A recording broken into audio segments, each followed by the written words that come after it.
Miao, আমি একটা গরিব মা বিড়াল। আমার দুইটা ছোট বাচ্চা আছে, ওদের জন্য খাবার জোগাড় করতে পারি না। আমার খুব কষ্ট লাগে। মা, আমাদের খুব খিদা লাগছে। আমি খাবার খুঁজতে যাচ্ছি, তোমরা এখানে থাকো। কোথাও খাবার নেই। হায় আল্লাহ, আমার বাচ্চাগুলারে কি খাওয়ামু? আরে বেচারা বিড়াল, মনে হয় অনেক ক্ষুধার্ত। মিয়াও, বাচ্চারা দেখো, আমি খাবার আনছি। মা, তুমি খুব ভালো।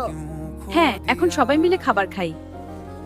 পৃথিবীতে দয়া করলে ভালোবাসা ফিরে আসে, তাই সব প্রাণীর প্রতি দয়ালু হও। কি কষ্টের দিন যাচ্ছে আমাদের। এই ভাঙা ঘরে বসে কি করব আমরা? তোমরা দুজন কষ্ট পাচ্ছ জানি। মিয়াও, আরো নতুন নতুন ভিডিও পেতে এই চ্যানেলটি সাবস্ক্রাইব করুন, লাইক, কমেন্ট আর শেয়ার করতে ভুলবেন না।